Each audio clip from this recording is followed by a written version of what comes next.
नमस्कार, मैं भावना। चलिए देखते हैं झारखंड की 15 फटाफट बड़ी खबरों को। झारखंड में रांची हावड़ा के बीच शताब्दी के साथ चलेगी वंदे भारत ट्रेन। धनबाद रांची बोकारो जिले के लोगों के लिए अच्छी खबर है। रांची और हावड़ा रूट पर चल रही शताब्दी एक्सप्रेस को बरकरार रखते हुए रेलवे इसी रूट पर वंदे भारत एक्सप्रेस की सौगात देने की तैयारी में है। इस मामले में सिकंदराबाद में 5 से 7 जुलाई के बीच हुई इंडियन टाइम टेबल कमेटी की बैठक में लिए गए निर्णय के अनुसार काम शुरू हो गया है। पहले शताब्दी एक्सप्रेस की जगह वंदे भारत चलाने की बात चल रही थी। नई योजना के अनुसार सुबह में हावड़ा से एक तरफ शताब्दी एक्सप्रेस खुलेगी तो दूसरी और सुबह में रांची से वंदे भारत को रवाना किया जाएगा। झारखंड सरकार की केंद्र से मांग फॉरेस्ट क्लियरेंस प्रक्रिया को बनाए आसान। हेमंत सरकार ने केंद्र से झारखंड में जंगल झाड़ी पर भी फॉरेस्ट एक्ट लागू होने से विकास कार्यों में देरी की समस्या रखी है। राज्य सरकार ने नीति आयोग के माध्यम से केंद्र से ये मांग की है कि विकास कार्यों की राह में उपक्रमों की तरह सरल बनाई जाए। राज्य में राष्ट्रीय राजमार्गों का चौड़ीकरण, बिजली का संरचना विकास, नए हाईवे के निर्माण आदि कई महत्वपूर्ण परियोजना में देरी हो रही है। बोकारो के विकास को लगेगा पंख। टेक्निकल हब के रूप में होगा विकसित। सेल की इकाई बीएसएल समेत विभिन्न उद्योगों के कारण बोकारो को औद्योगिक नगर कहा जाता है। बोकारो जिला में SAIL, Coal India, DVC, ONGC, PSU की भरमार है। बोकारो में Vedanta Electro Steel plant, ONGC व बराडीह में डालमिया सीमेंट फैक्ट्री, बीपीएससीएल का बॉटलिंग प्लांट स्थापना झारखंड राज्य निर्माण के बाद हुआ। लेकिन बोकारो का कदम यहीं रुकने वाला नहीं है। आने वाले समय में बोकारो के विकास का रोड मैप में कई योजनाओं का नाम जुड़ने वाला है। ऐसा विकास जो बोकारो को आईटी हब के साथ टेक्निकल हब के रूप में भी स्थापित करेगा। रांची में जापानी बुखार की दस्तक से एक मरीज की मौत। डेंगू चिकुनगुनिया के भी बढ़ रहे मामले। राज्य में मच्छरों का आतंक बढ़ता जा रहा है। अब तक राज्य के 15 जिलों में जहां डेंगू का प्रसार हो चुका है, 10 जिलों में चिकुनगुनिया के मरीज भी मिले हैं। सबसे चिंताजनक यह है कि रांची में डेंगू व चिकुनगुनिया के साथ साथ जैपनीज इंसेफेलाइटिस ने भी दस्तक दे दी है। अब तक राज्य में जैपनीज इंसेफेलाइटिस ने 2 मरीज मिले हैं। दोनों मरीज रांची के हैं, जिनमें से एक की मौत भी हो गई है। इस वर्ष मच्छर जनित रोगों से होने वाली ये पहली मौत है। झारखंड में साइक्लोन का असर, मूसलाधार बारिश में डूबी राजधानी रांची में बीते दिन से लगातार बारिश हो रही है। ऐसे में जहां एक और लोगों ने राहत की सांस ली है, वहीं कई जगह लोगों के लिए बारिश परेशानी बनकर सामने आई है। झमाझम हुई बारिश से झारखंड के कई जिलों में जलजमाव की स्थिति उत्पन्न हो गई है।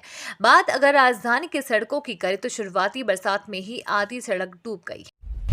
झारखंड सरकार भूमाफिया पर यूपी जैसे एक्शन की तैयारी में। झारखंड की राजधानी रांची में जबरन जमीन कब्जा करने वाले दलालों पर पुलिस अब उत्तर प्रदेश मॉडल की तरह ही शिकंजा कसने की तैयारी कर रही है। एक से अधिक केस आरोपी जमीन दलालों को पुलिस न सिर्फ जेल भेजेगी बल्कि उन्हें जिला बदर भी करेगी। इसके लिए रांची पुलिस की ओर से ऐसे जमीन दलालों की सूची तैयार की जा रही है। कुलपतियों की नियुक्ति को लेकर सीएम राज्यपाल में सहमति बनी। मुख्यमंत्री हेमंत सोरेन ने राज्यपाल सीपी राधाकृष्णन से मुलाकात की। इस मुलाकात में राज्य के 2 संवैधानिक प्रमुखों के बीच कुलपतियों व प्रति कुलपतियों की नियुक्ति पर चर्चा की गई। जानकारी के अनुसार इस बैठक में दोनों नेताओं के बीच नामों पर सहमति बन गई है। अब शीघ्र ही राज्य के 4 विश्वविद्यालयों को कुलपति और इतने ही विश्वविद्यालयों को प्रति कुलपति मिल जाएंगे। मालूम हो कि कुछ कुलपतियों का कार्यकाल जून में ही समाप्त हो चुका है, जबकि कुछ का जल्द ही समाप्त होने वाला है। उड़ान भरने के लिए चाईबासा में जल्द बनेगा एयरपोर्ट के लिए टेंडर जारी। झारखंड को एक और एयरपोर्ट की सौगात मिलने वाली है। कोल्हान प्रमंडल के मुख्यालय चाईबासा में एयरपोर्ट बनेगा ताकि छोटे विमान उड़ान भर सके। झारखंड रोड कंस्ट्रक्शन विभाग चाईबासा में एयरपोर्ट बनाने का सर्वे कराया जाएगा। इसके लिए टेंडर निकाला गया है। 21 जुलाई को चयनित सर्वे एजेंसी को 120 दिन में डीपीआर बनाना होगा। राज्य सरकार वहां की 50 से 60 वर्ष पुरानी हवाई पट्टी का इस्तेमाल करेगी।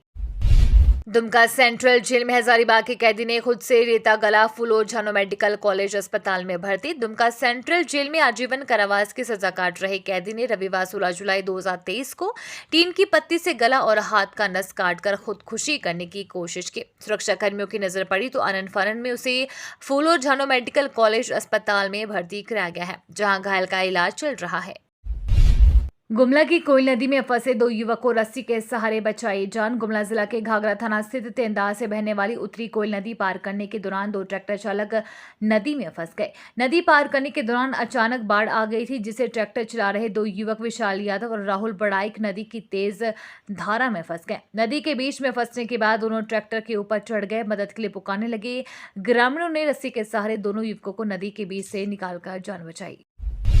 जामताड़ा में पुलिस का शिकंजा, करोड़पति प्रदुम और भीम मंडल समेत 11 साइबर अपराधी गिरफ्तार। जामताड़ा पुलिस ने सियाटांड और बरमुंडी में छापेमारी कर कुख्यात प्रदुम मंडल और भीम मंडल समेत 11 शातिर साइबर अपराधियों को गिरफ्तार किया है। पुलिस प्रदुम और भीम के घर देख दंग रह गई। प्रदुम के घर के गेट पर सेंसर लगा है, यही नहीं घर के अन्य सामान भी अत्याधुनिक है। प्रदुम ने साइबर अपराध से 10 करोड़ रुपए से अधिक संपत्ति अर्जित की है। ये जानकारी देते हुए जामताड़ा एसपी मनोज स्वर्गियारी ने बताया कि प्रदुम मंडल और भीम मंडल पहले भी जेल जा चुके हैं।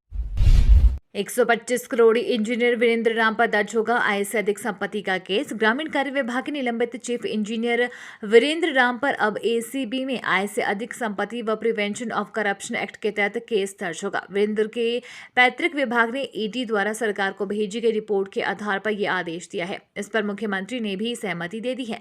मुख्यमंत्री के अनुमोदन के बाद जल संसाधन विभाग ने वीरेंद्र पर केस दर्ज करने के संबंधी पत्र मंत्रिमंडल निगरानी व सचिवालय विभाग को भेज दिया है। गौरतलब है कि ईडी ने मनी लॉन्ड्रिंग केस में वीरेंद्र को गिरफ्तार करने के बाद जांच में आए तथ्यों से राज्य सरकार को अवगत कराया था।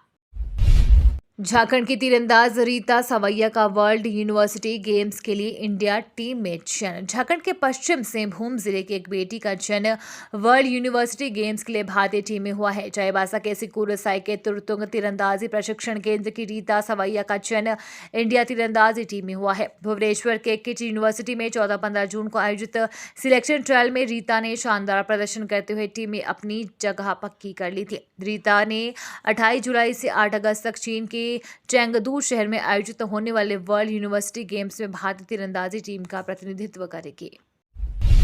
प्रदेश भाजपा अध्यक्ष बाबूलाल मरांडी ने पद संभालते ही मिशन 2024 की तैयारी में जुटे। नियुक्ति के 11 दिन बाद शनिवार को बाबूलाल मरांडी ने प्रदेश भाजपा अध्यक्ष का विधिवत प्रभार ग्रहण किया। प्रदेश कार्यालय में हवन पूजन के बाद निवर्तमान प्रदेश अध्यक्ष दीपक प्रकाश ने उन्हें पदभार सौंपा। इसके बाद हुए समारोह में उन्होंने राज्य के विभिन्न जिलों से आए पार्टी नेताओं कार्यकर्ताओं को संबोधित किया। मरांडी ने उनसे कहा, प्रदेश के निर्देश का इंतजार न करें। आपको जहां कहीं राज्य सरकार का भ्रष्टाचार और अधिकारियों का न्याय दिखे, आंदोलन करें। उसके बाद जो होगा हम सभी संभालेंगे। झारखंड में मानसून फिर हुआ सक्रिय। साइक्लोनिक सर्कुलेशन वजह से हो रही बारिश। झारखंड में मानसून एक बार फिर सक्रिय हुआ है। इस वजह से रविवार की देर शाम से ही राजधानी रांची समेत पूरे राज्य में बारिश हो रही है। बारिश की बात करें तो बीते 24 घंटे में सबसे ज्यादा बारिश रामगढ़ जिले में हुई है। यहाँ 65.4 मिलीमीटर बारिश दर्ज की गई है। इसके बाद दूसरे स्थान पर संताल, परगना को साहेबगंज जिला, यहाँ 57.5 मिलीमीटर बारिश दर्ज की गई है। ये तो थी आज की बड़ी खबरें। अपने गांव या शहर की न्यूज देखने के लिए हमें कमेंट्स में जरूर बताएं कि आप न्यूज को कहां से देख रहे हैं।